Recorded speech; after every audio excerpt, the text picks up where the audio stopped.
Amen. Let's all stand together. Isn't he wonderful? Amen. We're going to sing Victory in Jesus all together as we're standing. What page is that, Miss Amy?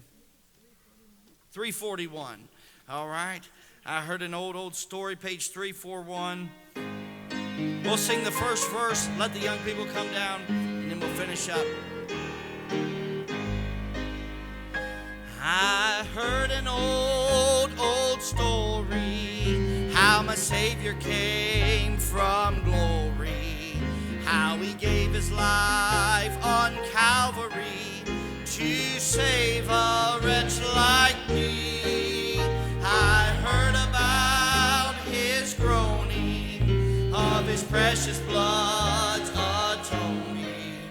Then I repented of my sin and won the victory. Don't you know? Oh, victory in Jesus, my Savior forever. He sought me and he bought me with his redeeming blood. Praise God, he loved me and I knew him, and all my love is due him. He plunged me to victory beneath the cleansing flood. Shake hands, greet one another. The King's kids are dismissed. Our choir.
All right, that third verse, I heard about a mansion. Here we go. I heard about a mansion he has built for me in glory. And I've heard about the streets of gold beyond the crystal sea, about the angels singing and the old redemption story. And some sweet day I'll sing up there the song of victory. Don't you know, oh, victory in Jesus, my Savior forever. He sought me and he bought me with his redeeming blood. Praise God, he loved me ere I knew him, and all my love is due him. He plunged me to victory beneath the cleansing flood. Good singing. You have a seat. You may be seated. Lord bless you tonight. Let me have our ushers come. If you need a prayer list, we get one to you. And we'll make some quick announcements, and we'll get to our electives tonight. Our electives continue. I'm sure you probably realize the location of where your elective is held. Just a reminder to the choir members at 8:15, leave your elective and go to the choir room. Those that have an interest in a possible trip to Italy to pass out gospel literature, with missionary Stetson and Sandy Plank and their family. We'll have a meeting tonight at 8:30, and it says in the prime timers room. We'll just make sure that they're finished in that room before. That's where Brother Ken Fultz will be having his elective tonight. So we'll make sure that they're out before we would go in there. Try to go in. Also, this Saturday at 11 o'clock, there is a bridal shower for Ocean Sensenball. And so if you ladies would respond to that, you'll be a real blessing to that young lady and her husband, who is out in Arizona now with the Border Patrol, doing training and a new job with the Border Patrol. So please contact Becky Pratt for more information about that. Also, our mission conference is right around the corner, and so starts on March the 11th. And so we have a lot of work that our staff is working on, and then those that are heading up the booths, those Brother Craig needs sketches and pictures. They should be given to him by the 23rd. That'll be very helpful. As much detail as you can get on this booth that's going to be built. That would help Brother Craig out tremendously, and those that help him. So please be in prayer for our missionaries and our mission conference. Just some prayer. Do you have the prayer list? And just on the inside, I'll just open it up for just a moment. Just for those that are highlighted very quickly, Ruth Ann Powell, Morgan Dietrich, and Hannah Dietrich all have some tests and surgery situations, so please pray for them. Also, recovering from surgeries, Wayne Thompson moved to Heartland and Beaver Creek for recovery. Kent Siegel had some pretty extensive eye surgery, so please pray for him. Don Glucken, hip surgery, and Sue Wampler recovering from a knee replacement surgery. Special medical, new additions, John Howe, battling some acute bronchitis. Brother, pray for John. He was on the Philippine trip, and so you could tell it was a pretty tough trip. And so pray for him that he'll be able to be back. Lord willing, this Sunday night we'll give some report on that trip.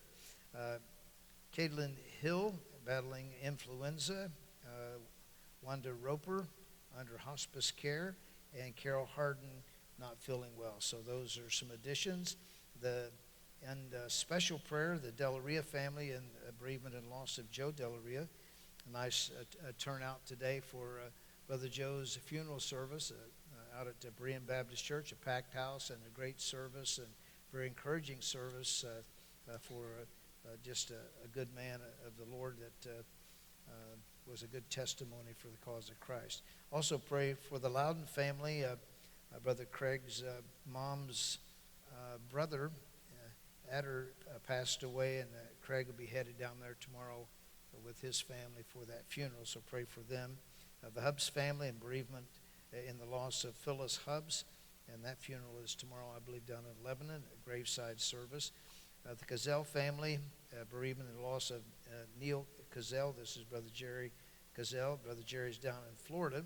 This is his brother that's passed away. The Kaspika family, bereavement and loss of a fiance at 34 years of age. The Watts family, bereavement in the loss of Derek Schaefer, age 28. And Don Madera, who works in Romanian orphanage, in danger of government shutdown and all children turned out. So please pray for those new additions. Also on the battling cancer, we have Ruth Anna Powell, which is a new addition to there. On the back of the bulletin, we have Gloria Bowman down in Florida, who has sent us a note asking if we would pray for her, or maybe a phone call asking if she would pray for her for laryngitis and also for bronchitis. And Jonathan Carter, hospitalized from several seizures.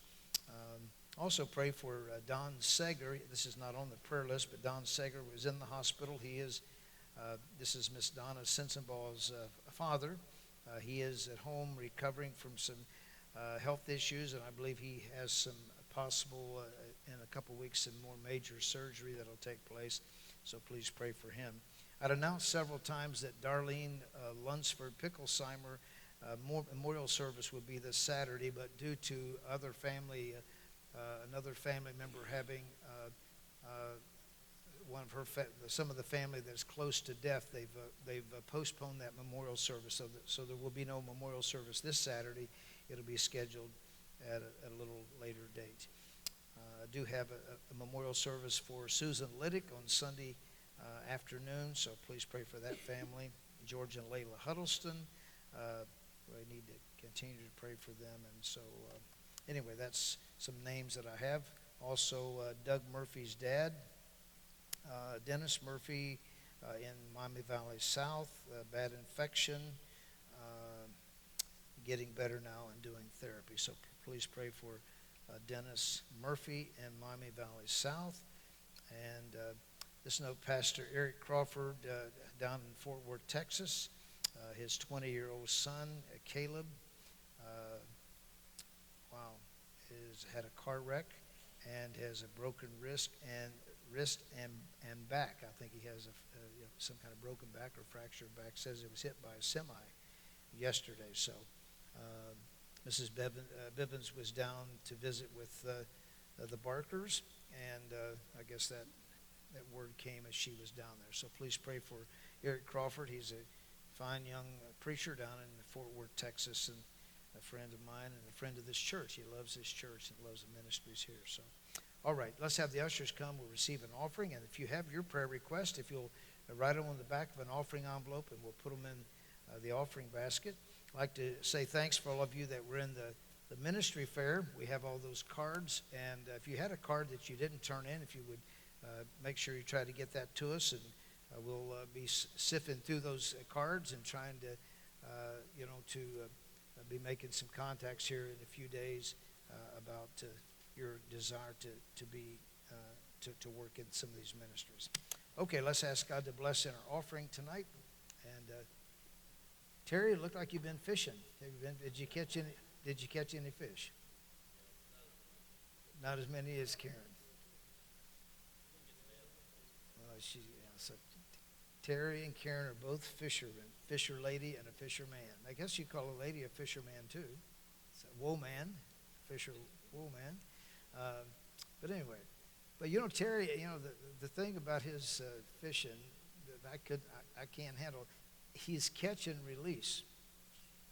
You don't keep in them, you just catch them and look at them, and turn them back in.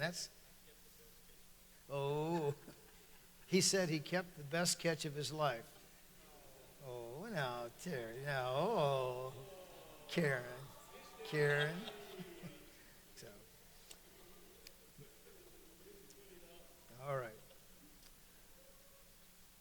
Brother Mike Dooley, is back with us tonight. He had severe problems in their family. Would you tell me again? I don't know for sure if I got that. Tell me who was in that accident that got killed, Brother Mike.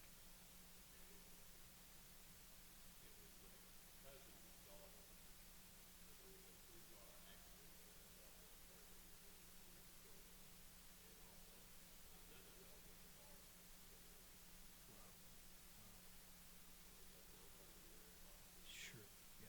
So how old was she? 45 was killed. Wow. Okay. Wow. A lot of heartaches.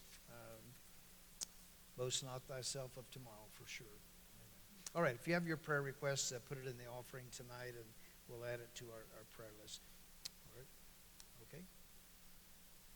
Lord, thank you tonight for this folks that are here tonight. I pray you'll bless our time of our electives tonight. Bless this offering and bless these that are on our prayer list and these names that we've given out tonight. We'll thank you in Christ's name. Amen.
just before you head to your electives tonight, these glasses were found. I was confused. They look a lot like my glasses. I couldn't figure it. But I believe these were found in the parking lot tonight. So if you might want to check your glasses to see if, when you got out of your car, if they might have fallen out. If not bad. But I hope to give them to you. I hope to give them back to you, okay? All right, you're dismissed to your electives tonight. God bless you. If you're staying for the elective in the auditorium, move on down toward the front. I would appreciate that. Thank you.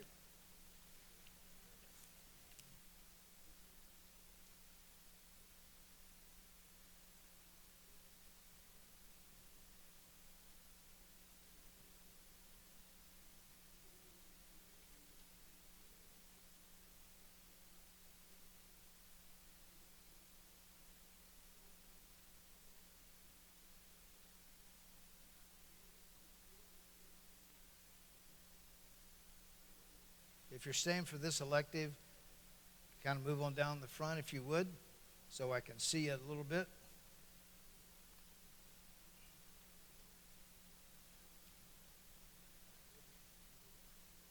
Larry Stam, there you go, Larry. He's moving. Okay, nobody claiming these glasses that were found in the parking lot. I'll put them right here. They'll look right at you. Okay? All right. Okay, this elective is about the history of Dayton Baptist Temple and Cornerstone Baptist Church and Cornerstone Baptist Temple. So that's the purpose we have. And so I think I'm going to start tonight, and then I'm going to let you ask some questions if you have any questions. But I want to start tonight. I'm going to have Brother J.C. Would you come back up here? I want you to, this is a different group. I want you to tell these folks about, I'll get a mic for you, about the Baptist. Can we put the screen up? Appreciate that. I can bring this down to you if you like. Whatever you want. We can get you down here. Okay. Okay, this is Brother J.C. Fraley. And when he told this story a few weeks ago in our first session of electives, some things I didn't know about, what he's telling. But he's going to tell you about this baptistry scene right here, okay? Brother J.C., would you inform them about it? Okay. Well, this was in 1958, and we were in the basement having services, and they decided to build this building here, and they sold bonds to do that, and a lot of us bought bonds, and maybe some of you are here that did buy bonds, and I did, and my wife and I did what we could, and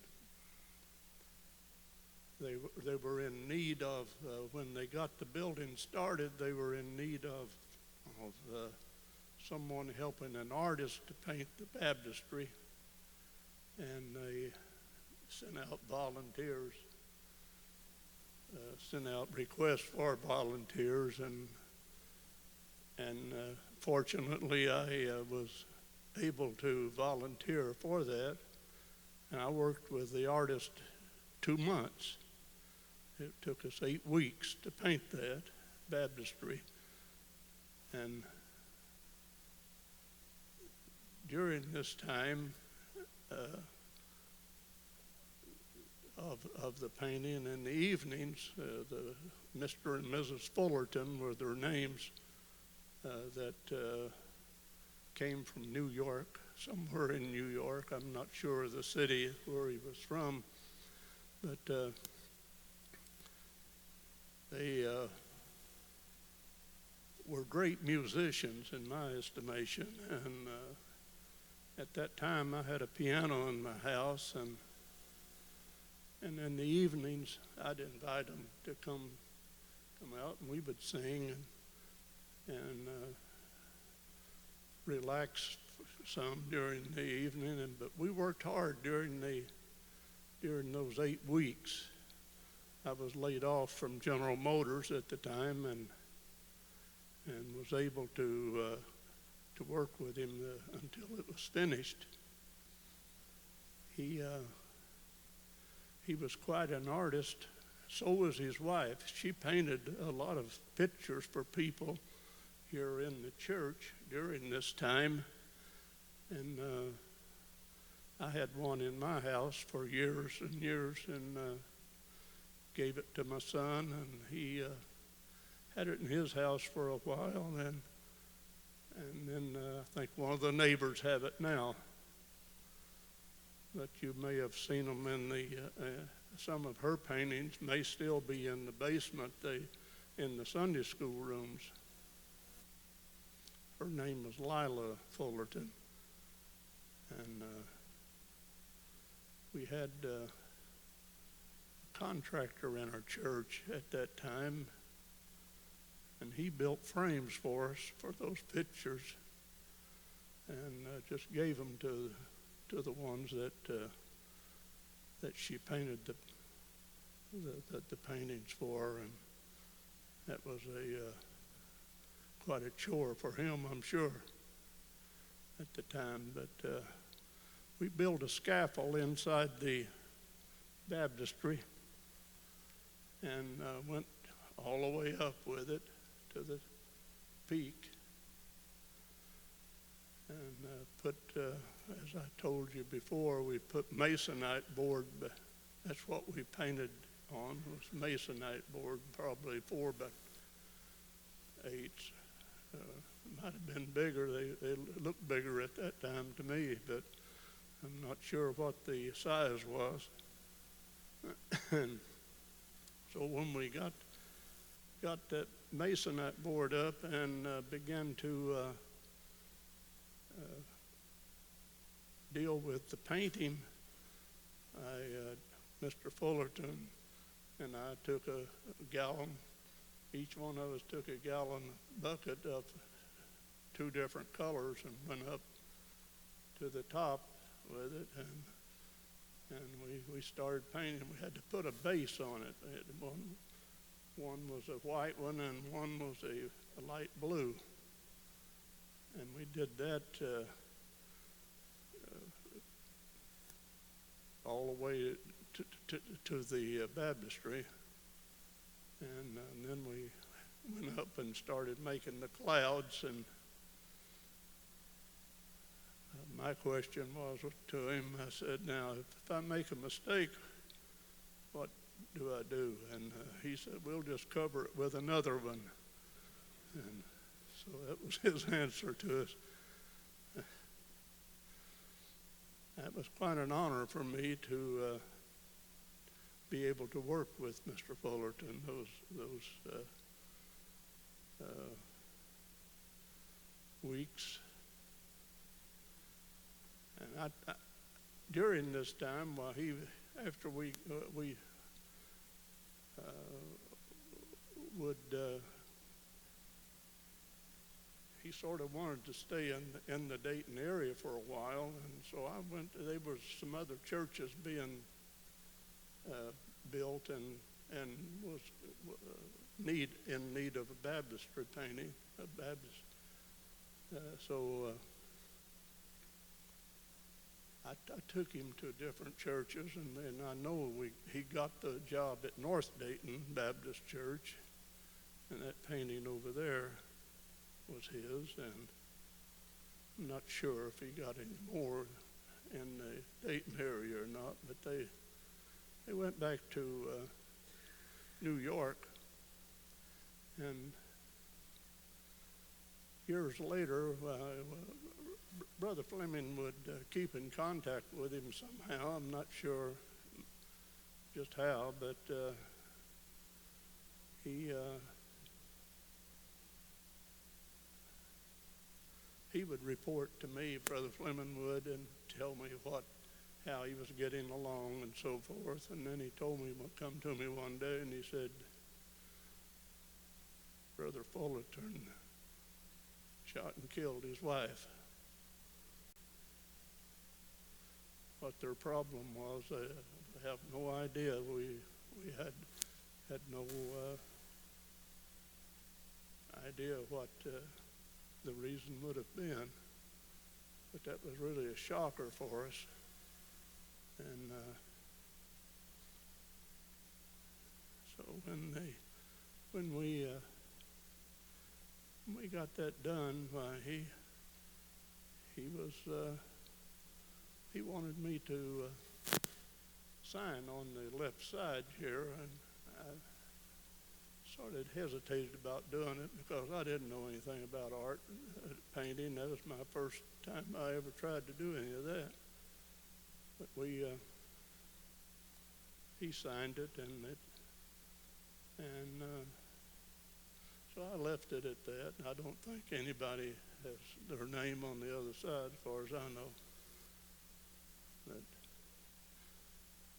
Brother Strosick helped us in the manual labor of it some, and Jeff Bates and some other men here at the church.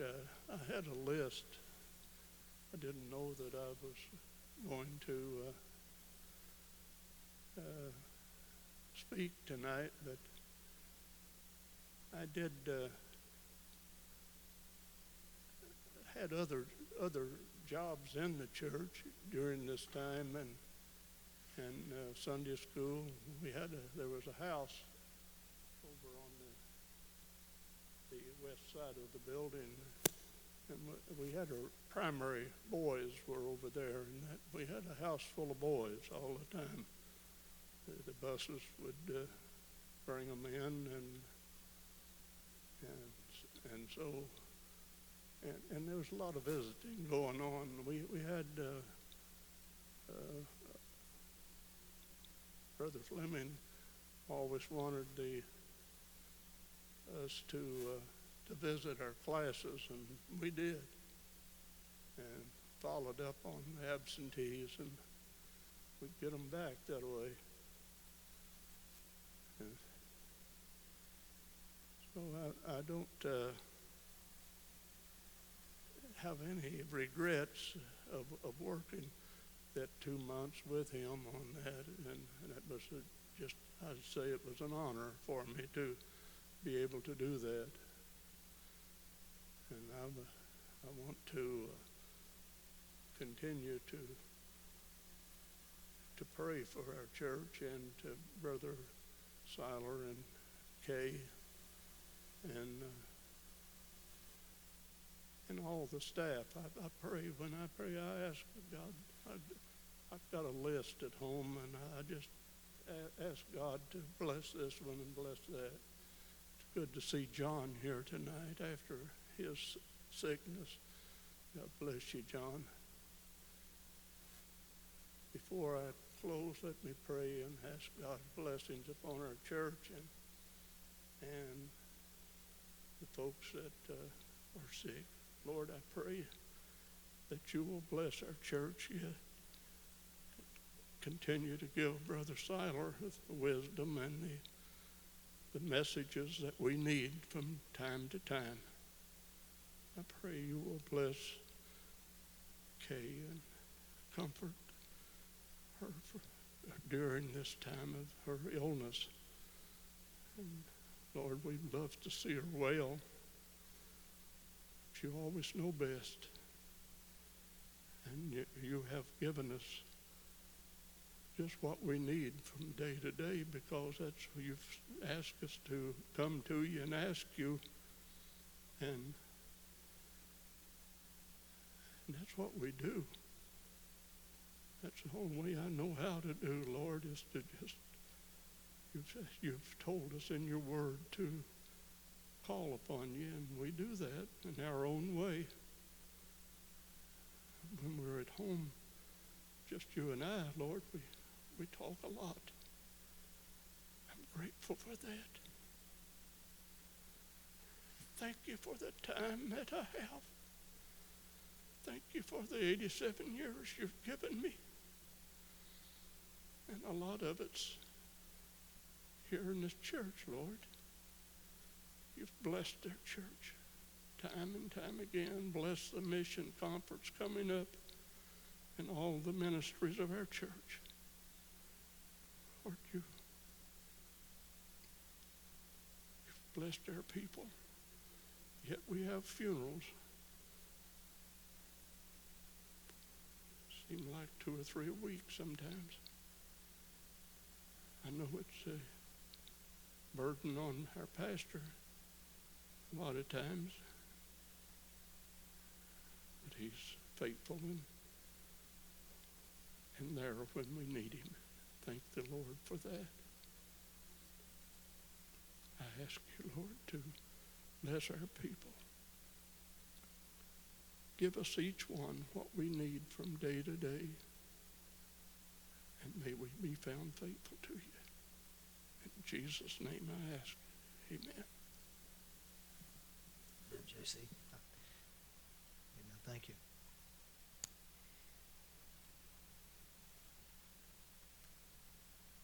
Did Brother Jerry Fritz, Jerry, you hear me okay? Can you hear okay?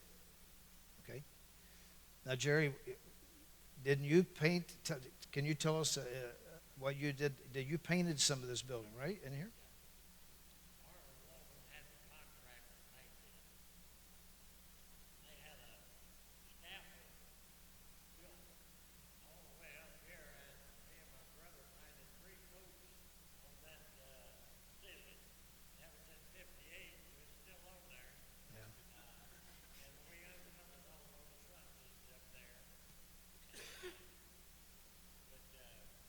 Were they? Did you have to stain those trusses, or were they already?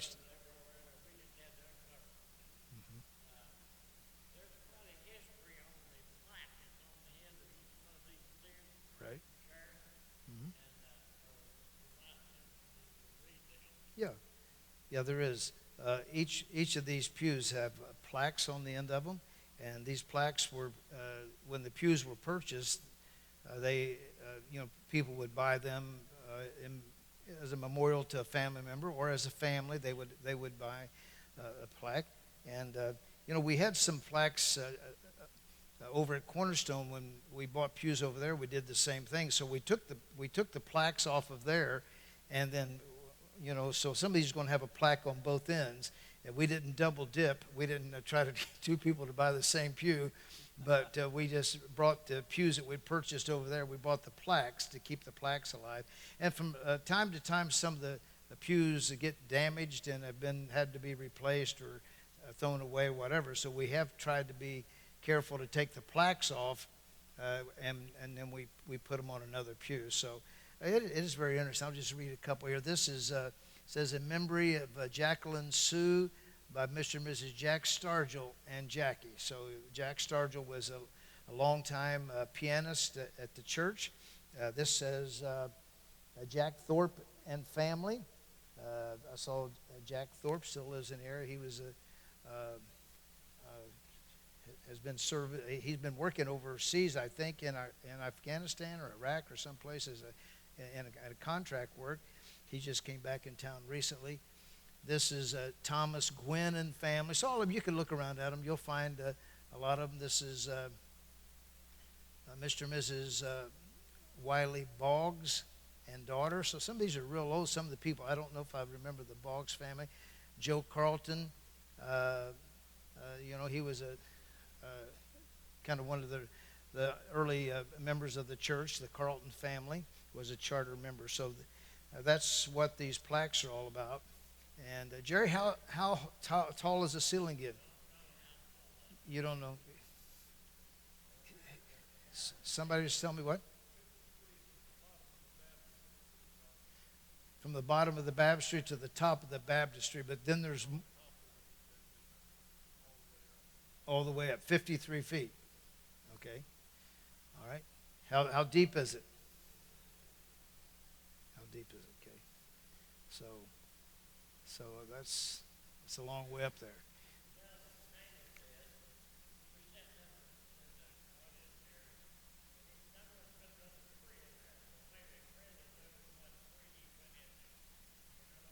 He said, Jerry's saying that after this was all finished, that Brother Fullerton was sitting out here in the audience, and he said, as he looked at that paint, he said, I believe there needs to be another tree put in there. So after the fact, he went and put another tree up there. So I'm not sure. I think it was The white tree? Okay. He thinks it's the white tree on the right. And is Brother Fullerton's, his name is still up there?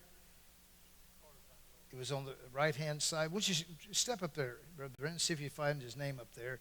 And, in the early days of this church, the lights, I don't know if you can still see, if you'll look all the way up in the top, you'll see some spotlights up there. And so this church, the lighting of the church was those spotlights all the way at the top. Now, I don't know who the engineer was or who designed it, but that wasn't very smart because light bulbs burn out and you have to replace them. And so in the early days, there would be times where they'd be asking for men to come by the church to change light bulbs. They had the fire department. They asked the fire department, and the fire department would come over and do it just so the firemen could get a practice in climbing ladders. But they only did it for, a short time, and then that got old to them, and they probably didn't want to climb that high again anyway. And so I remember there'd be a group of men and this ladder, and we may even still have a ladder around here somewhere, I'm not sure. But it's a huge extension ladder that goes all the way up to the top. And then it has some bars, some long bars to kind of stabilize it. And to walk up there, it's like, I did it once. I was young and full of vinegar, and I wasn't afraid of anything, I thought, till I got up on that ladder. And I act like I was brave, but I said, Lord, if you can get me off this ladder, I will not be this foolish again, ever. And so, but you climb up there, and it was quite a job because you almost had to move the ladder for each light bulb to change, and it was, So when we came back in, when we emerged at Cornerstone, I believe this is right. Somebody have to help me. I believe we put these chandeliers in after we merged the two churches. They might have had some kind of lights in, but I believe we put these chandeliers in after the merge. Now I think there were some lights that were just like long, slender lights that might have been hanging through here, and so we purchased these chandelier type lights. And then after the fact, even that was just this auditorium's always been dark, so to try to get more light in it, then we put these other lights right underneath there, just to try to bring more light into the building. It still is not the most lit place in the world. So the early church, is started, and the Lord really blessed the ministry, and Pastor Fleming was a great preacher and a lot of good people, and so people were getting saved, and people were, the excitement of a new church. People came, and growth was quite rapid of that church. Back in when did they come upstairs, Jerry? Or when was the first service? 58. Okay, so this was prior to 1958. Kay was born in 43, so she would have been, maybe when she was 13 or 14 years old. Was the first time she came to this church. The way that Kay came to this church, that's my wife, or if you wouldn't know who that is, there was a lady that lives on Livingston Street. Her name was Zella McHuston. And Zella was a Sunday school teacher. And Zella had a friend by the name of Belle Dixon. Belle Dixon lived on Linden Avenue. She lives in the same house where my daughter-in-law, Vivian. So that was Kay and Vivian's grandma was Belle Dixon. So Zella McHuston invited Belle Dixon to come to church, to this church, near her house. And so Belle Dixon came and got saved. And so in the course of them coming here, they was having some kind of a special day, and so Zella McHouston asked Belle Dixon if she would come and help her pack a pew. They was having a pack a pew day where everybody was assigned a pew, and so your responsibility was, to fill up your pew on this particular Sunday.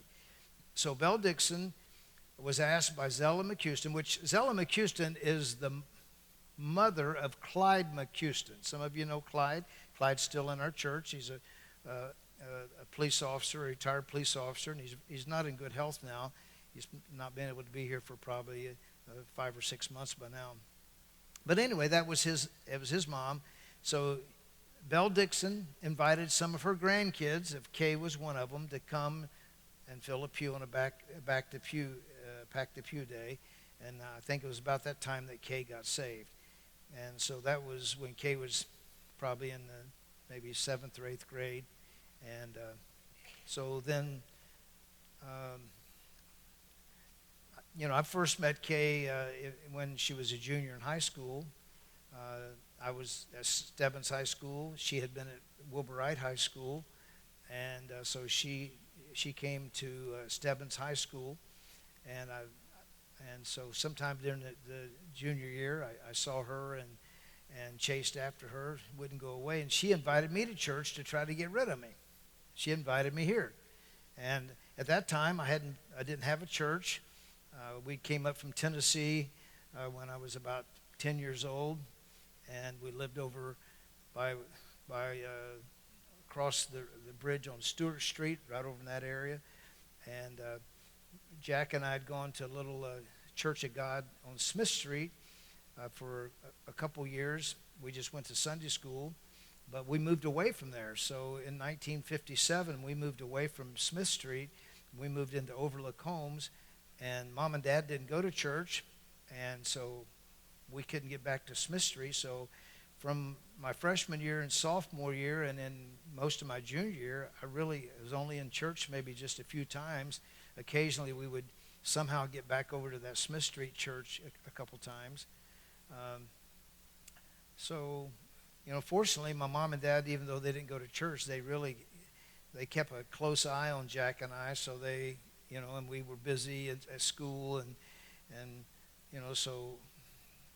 so somehow, we kept out of trouble. Jack never was in trouble, and he kept me out of trouble, because if I got in trouble, he'd go tell on me. So I had to be careful.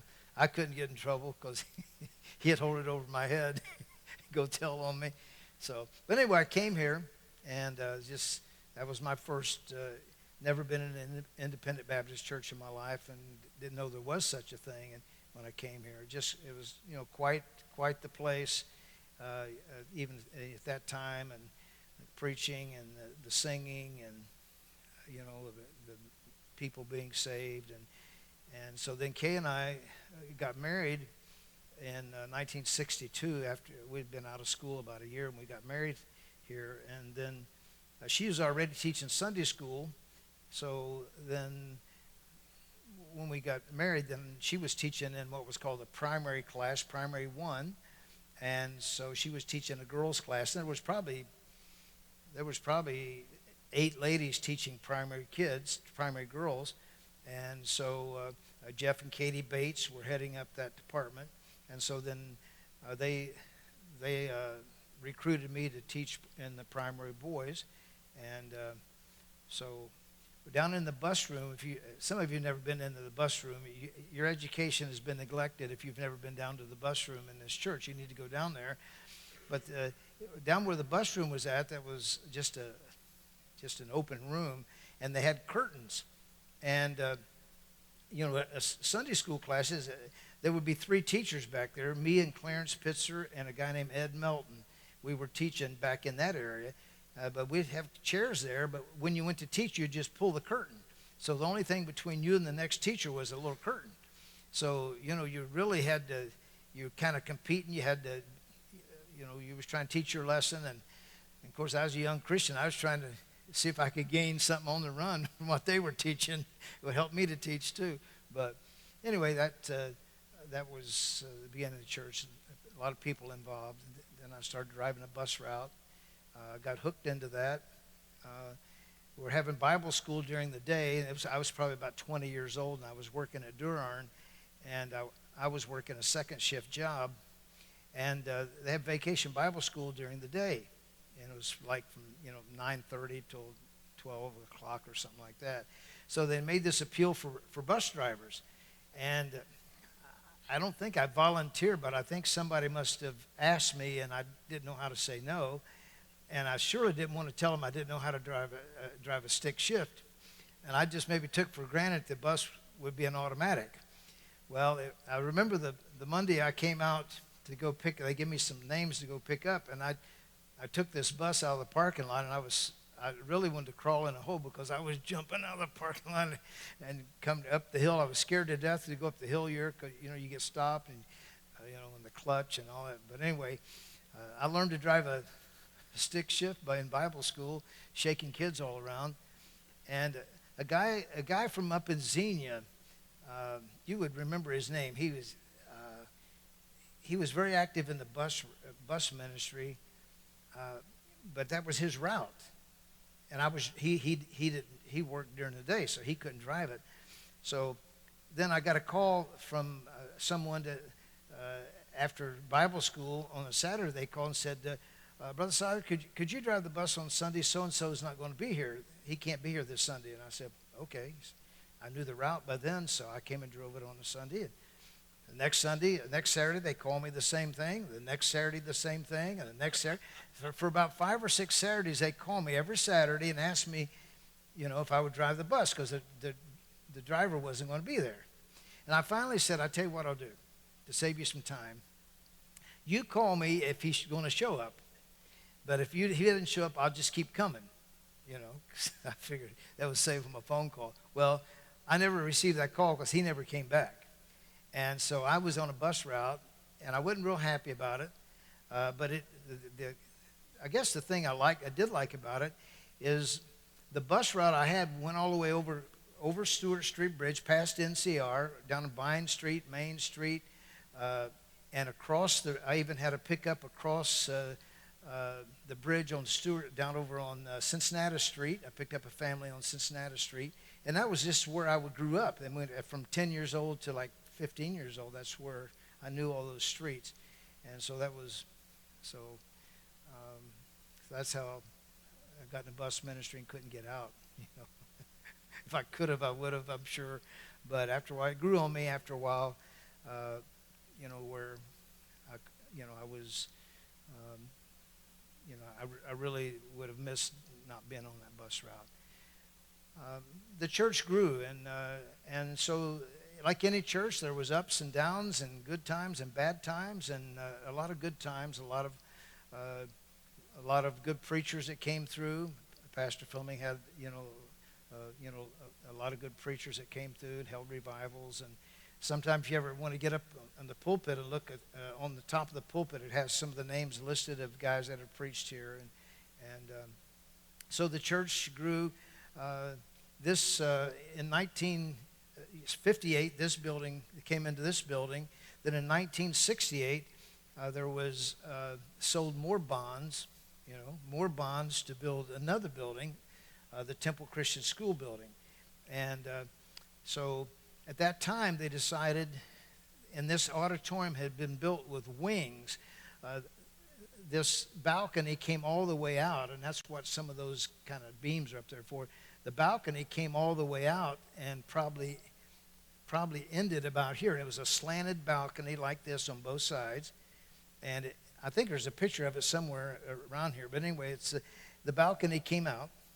Where's it at? In the lobby somewhere? Okay, yeah, you can see the wing, but it was the balcony, the wing. It was never really used. It was used maybe for Easter or some very special occasion, but it was not used much, and it really it was hard to get the sound in the auditorium all the way back under this balcony and all the way back under the balcony. So after 10 years, they decided to remove the balconies. So the balconies were taken off. At the same time, they put the choir loft went all the way over here. So they put the circular things there on those corners and kind of changed the look of the auditorium, the platform. That was in '68. Built the high school building. Started Temple Christian School, kindergarten. I'm not sure if it may have went to the 8th grade, maybe in the beginning. I don't know for sure on that.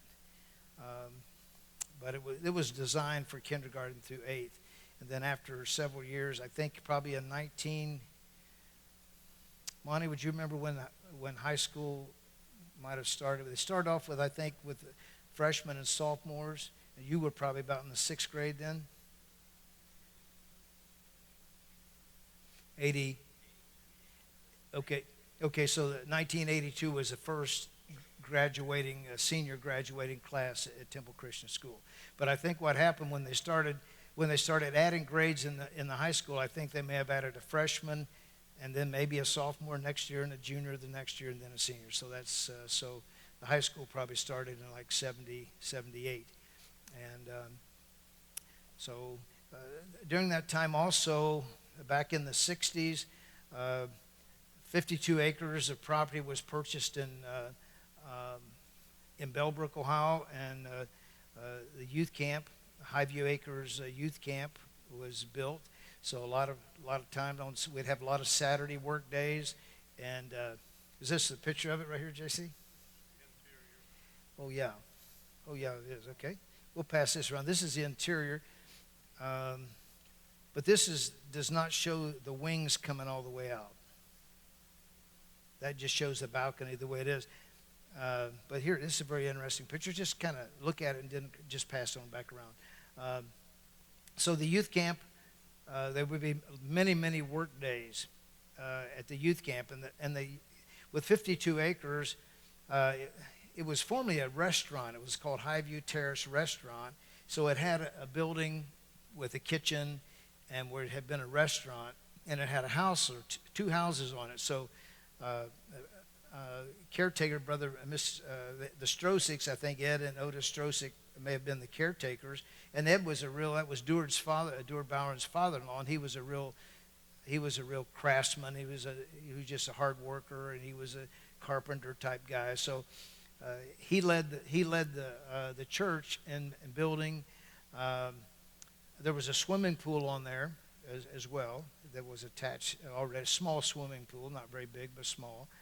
But then the church built a dormitory with upstairs and downstairs. That became a boys' dorm, and it built 5 cabins on the side of the hill, 5 cabins that became girls' cabins, and then they built an open-air tabernacle, and so that was the camp. So it had a little swimming pool, had an open-air tabernacle, and had 5 cabins for girls, and had a dormitory upstairs and downstairs for boys. So sometimes there'd be overflow at camp, and they would also pitch big tents where kids could sleep in tents. And at that time, we would have 3 weeks of camp, actually 4 weeks of camp down at Highview Acres, and then we would rent it out for 4 or 5 weeks to other churches that would come in. But we would have a day camp, and our day camp would be at the Highview Acres, and people would bring their kids here to the church, and we'd put the day campers on buses and take them down, have day camp at there. And then the next we would have a junior camp, and we would, just do the same thing. And then there would be after a few years, a few other churches would come with us, Vandalia Baptist Temple, several other churches, preachers that Pastor Fleming fellowship with. They would bring their kids to camp, and so we'd have a junior camp, then a junior high camp, and a senior camp. So it was a very busy summer doing those activities. We always had a big Bible school, and we had a gentleman in the church. His name was Ed Crawford, and Ed Crawford was a carnival man, and he had carnival rides. That was his life. He would travel to Florida. He would travel all over. He would set up carnivals in shopping centers or carnivals at fairs. He had a merry-go-round. He had a Ferris wheel. He had a loop-de-loop, and he had these where he would have cotton candy and snow cones and all kinds of stuff like that.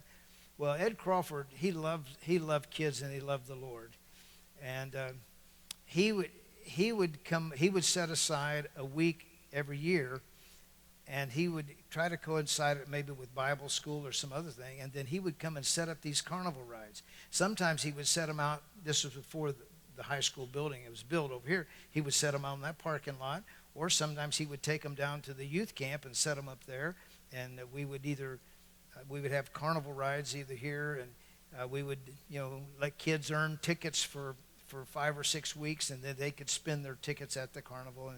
And so many, many boys and girls that came and were attracted by that way. Many, many kids got saved as a result of, being attracted by something like that, or something very unique. Does anybody have any questions about, about the history of yes, sir.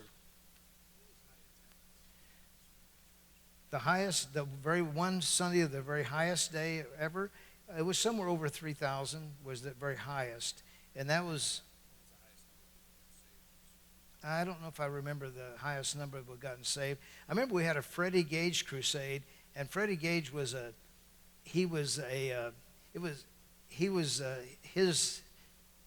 he had been in the drug scene, and he had gotten saved, and it was called From Dope to Hope. And he had these posters, and so had these posters said, Freddie Gage, From Dope to Hope. And so we scheduled this revival with him, and then we went to every high school, every junior high school in the Dayton area, and people took posters, and we, on our staff, we took posters and got them up in schools and advertised this 4 or 5 day crusade with Freddie Gage. And so Freddie Gage he had a singer with him whose name was Jerry Wayne Bernard. But Freddie Gage, he had a trench coat. He would wear this long trench coat, and he would come in with this trench coat on and had this kind of, that kind of, maybe the kids, I don't know what they thought, but they thought Freddie Gage, he was really something to hear. He was a good preacher, but this place with young people, I mean, there was older people here too and adults here, but I'm telling you, this whole place, I mean, the balcony was filled. The downstairs was filled. He'd invite kids to come down and sit around here, and kids would be sitting in the floor. I mean, the place was totally packed. And I don't know how many we had saved during that week. I mean, it was hundreds that were saved. I tell you, one of them that was saved that you'll recognize was Steve Brogdon. Steve Brogdon,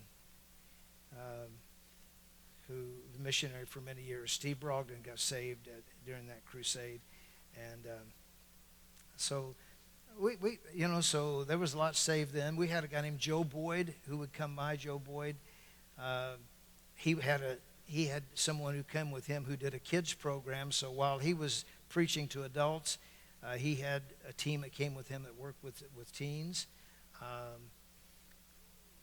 The highest day I believe we ever had, as far as just on a Sunday, was probably about a little over 3,000. And I don't know, Sandy, if you remember the day, that time when we had 3,000, I think it's a time when we rented.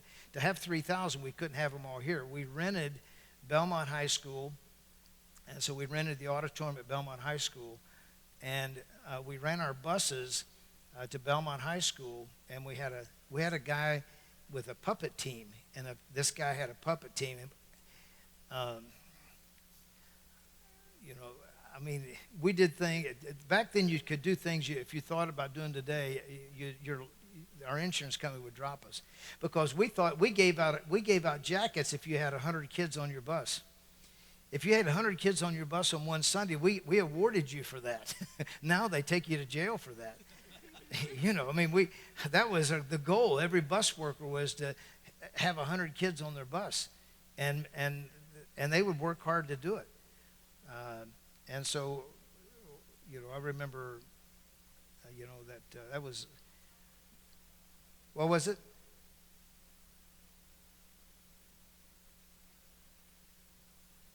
I can't hear what you're saying, Sandy. Yeah, the 100 Club. It was called the 100 Club.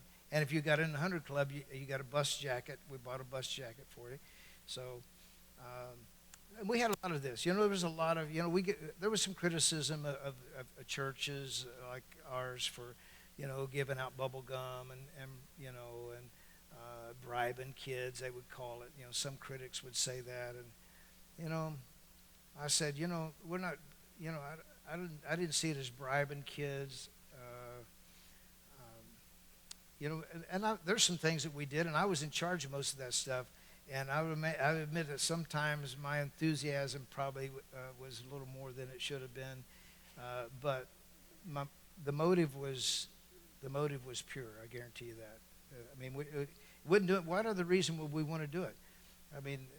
You didn't do it for money, man. If it was costing money to bring those kids in, but kids grow up, and I really had in my heart. I knew kids grew up, and I knew kids were people, and I knew kids had souls.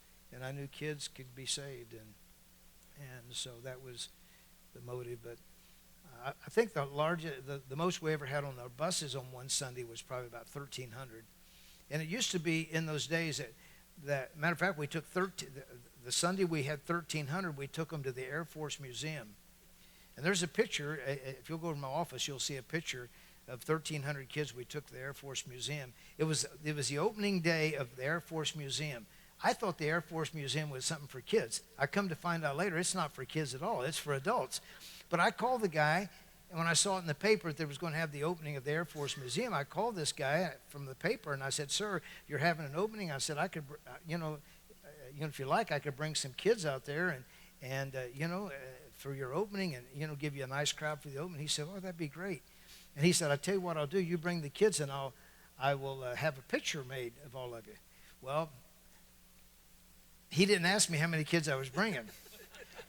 And I didn't know, so we advertised, Air Force Museum, and we built it up. But he did say you need to have one chaperone for every 4 kids. Okay.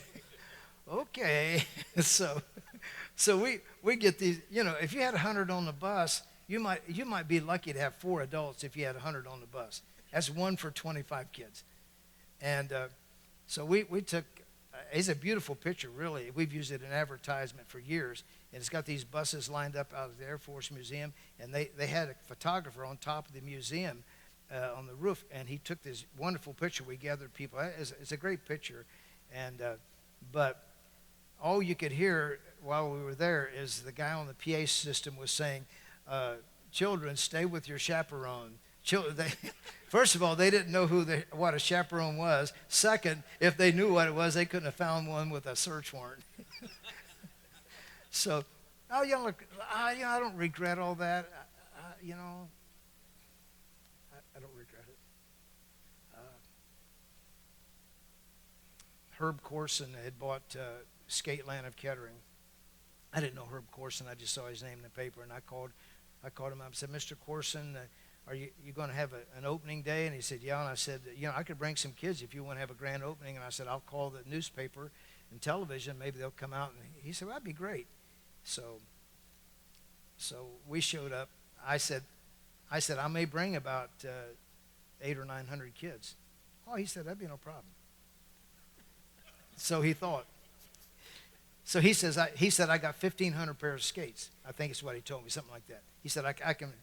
Okay, what he meant was he had 1,500 pairs of skates that were, fit every age group and every adults and kids. But we get out there with about 900 kids or 1,000 kids on a Sunday afternoon. We'd asked them to bring sack lunches. And so he got out there, and we tried to put these shoes on these kids. And there was only enough shoes to put them on about half the kids at a time. So half the floor was filled with kids that were skating, and the other part of the outer area was filled with kids sitting on the floor eating lunches, and lunches were everywhere.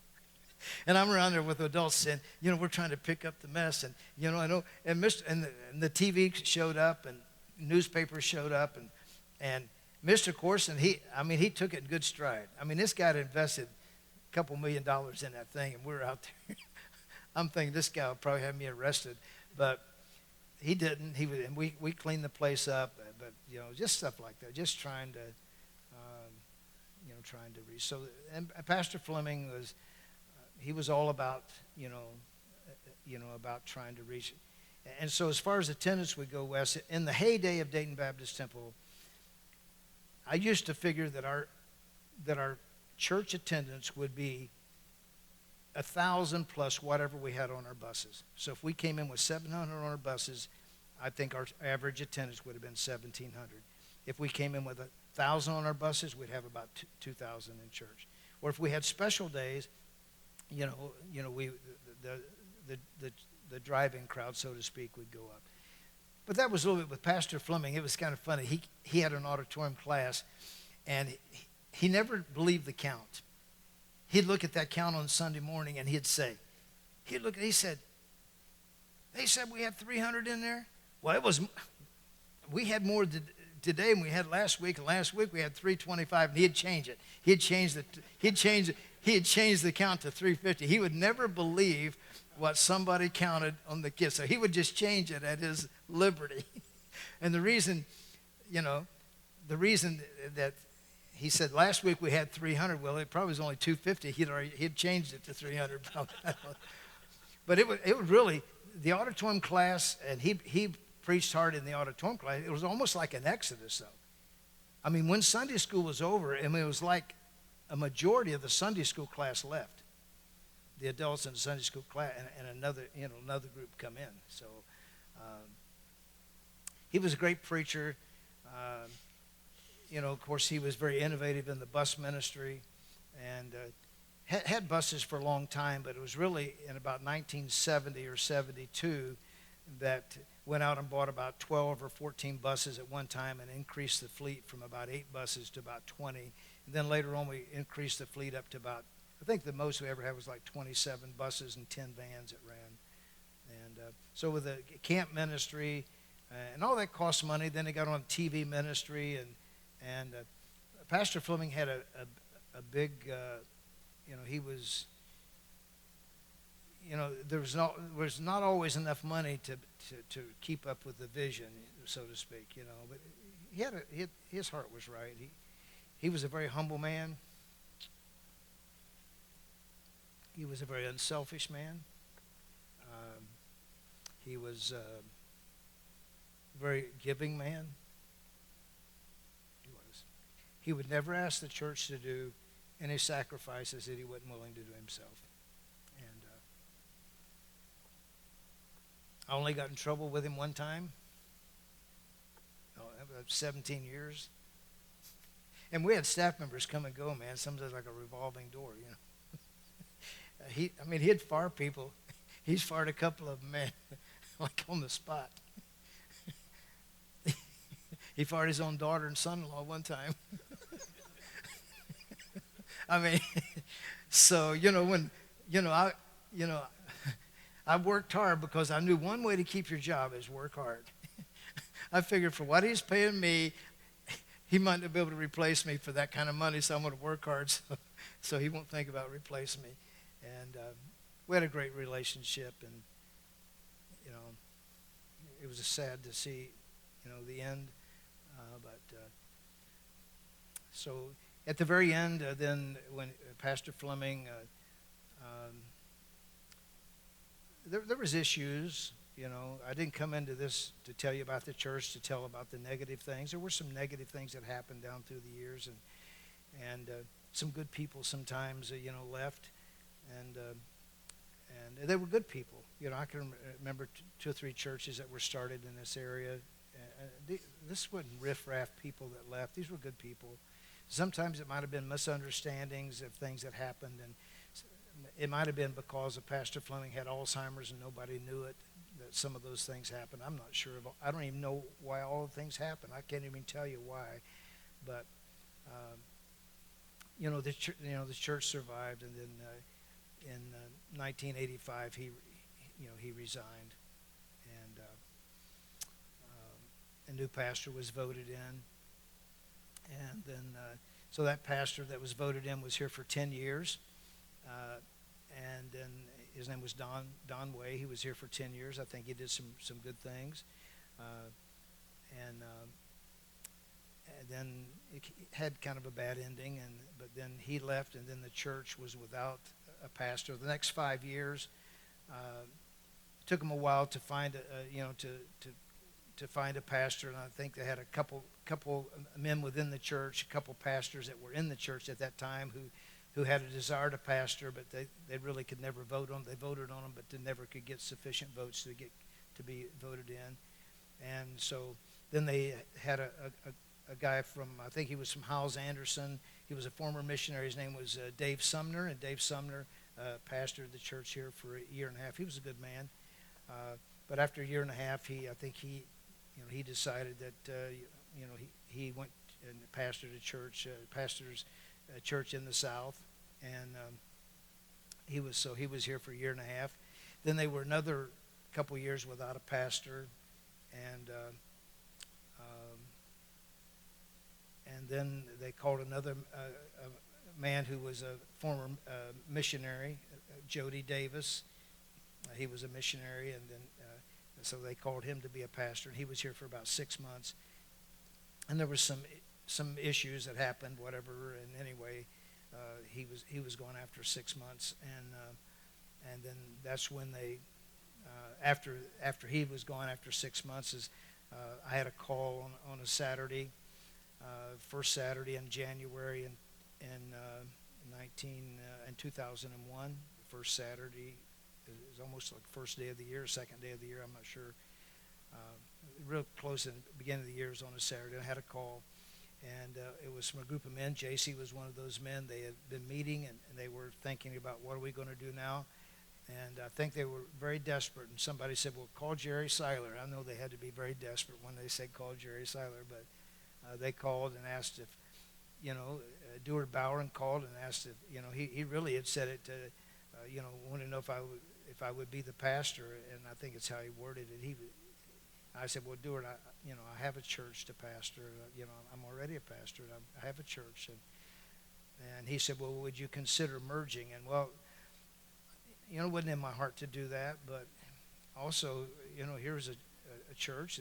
I love this church, and I love the people that were here. And so I thought, I said, well, I can come and meet with you. And he wanted me to come that day, and I said, I can't come today on that Saturday. I said, I'm in the midst of studying, and I'm not prepared for Sunday. I need to prepare for Sunday, but I will come on Monday if you want to meet on Monday. So they met on Monday, and I came and brought Bill Wilson, I think, with me, and so we came, and I thought, I really didn't think it would go anywhere, JC. I thought, but I really felt good about coming because I if someone asked you, so I didn't want to turn a deaf ear.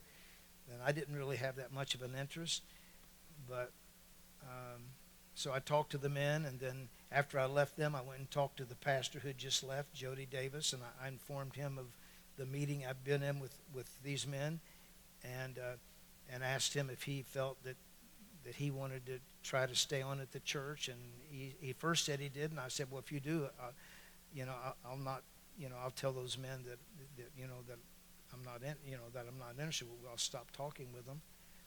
But then he called me back the same day and said, he said, Brother Seiler, he said, I think it's best if I move on, and I said, okay, then. So we kept talking and had some dialogue, and then I came to the church and answered questions and from the church, and then I went to Cornerstone and kind of told them what was going on, and I don't know what the reaction over here was. There was probably a lot of mixed reactions, the pros and cons, and at Cornerstone there was pros and cons. A lot of people saying, yes, this sounds like a good thing, and no, and so some were interested, some were not interested, and most people didn't know any,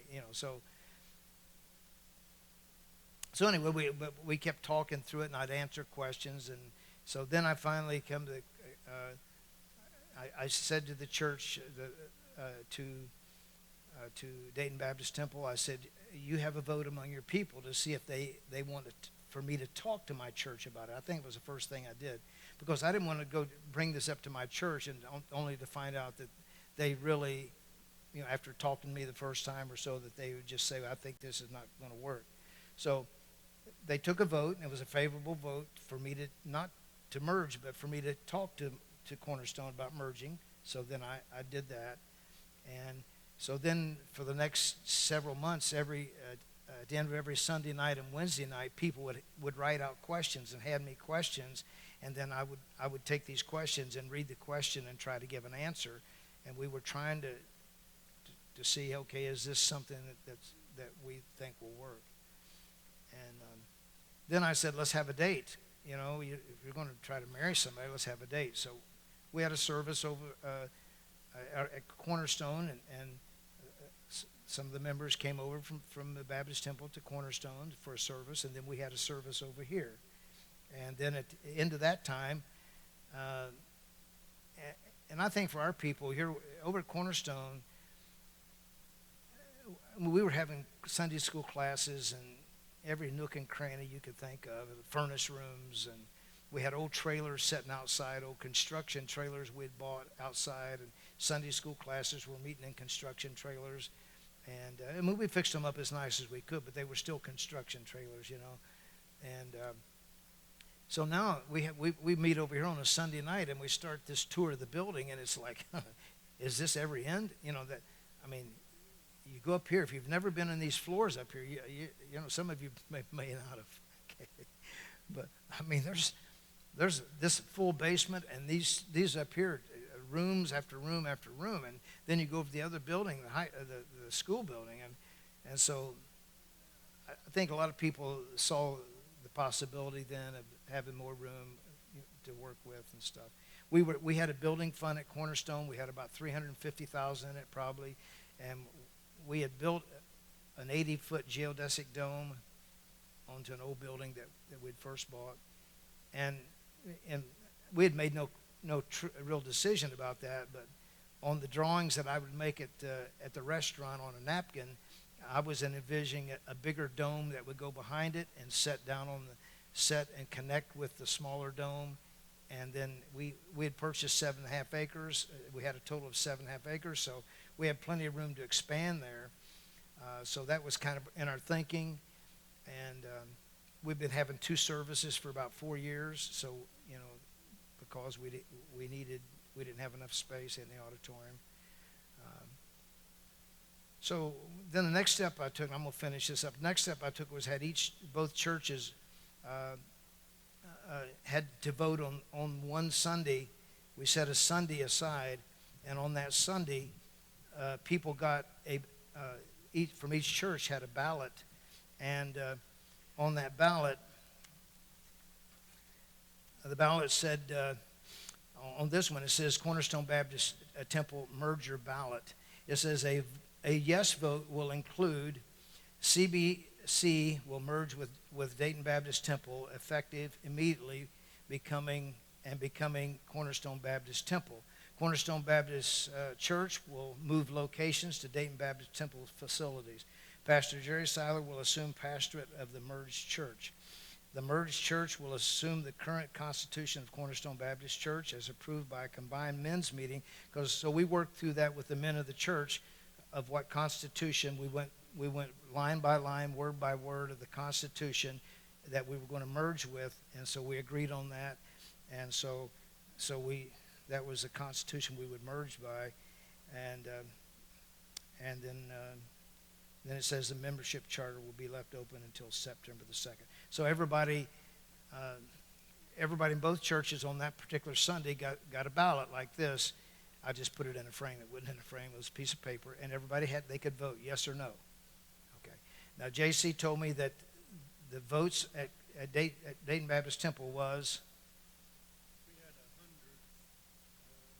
that morning for the service, and 98%. Okay, so they had 100 in the service to vote, and there was 98% said yes and 2 said no. Okay. Now I did read in some minutes that I found that at Cornerstone, I think we had 230 some vote yes and 37 vote no. So it was like an 80 or 87% yes. And I think we had determined that we had to have an 80% vote, favorable vote, or we would not merge. I think both churches had come up with that criteria. In other words, if it had been 79% yes, we would have not merged. And the other thing we had said is that we're not going to be enemies. If in the last vote of Dayton Baptist Temple would have said, if their note would have been no, we're not going to be mad. And we didn't want them to be mad at us. We wanted this to be God's will. And I tried to stay neutral. People always asked me what I wanted, and I said I never would tell them, what I wanted. I didn't try to sway the vote in any way. And I didn't try to sway my family. Evidently I didn't, because last 2 weeks ago, Monty told me he voted no. so he was one of the 37 no votes. So I didn't have much sway over my home family. But they didn't know what I was voting anyway. So I might have been one of the other 37, Monty. I'm not sure. But I did determine in my heart that, I was not going to ever say, what if.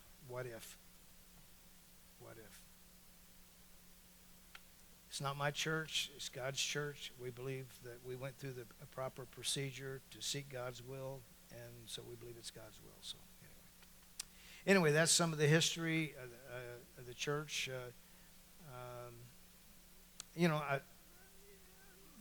I decided I don't have this elective. I don't know how spiritual it sounds to have this elective, but I think it is important for us to know a little bit about our past and about where we came from and what happened.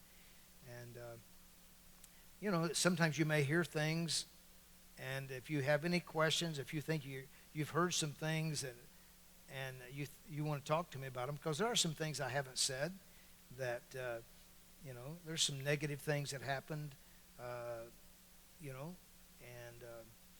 it's not anything I wouldn't be willing to talk to you about, but it's not something that I came into this meeting to try to dig up old bones of anything of nature, so. But anyway, so that's history. Next week I'll conclude, and I'll kind of take us. I'm going to take us a little bit from the beginning of 2001 up to date a little bit, and kind of finish this up. Any other questions? Yes, sir, Jerry.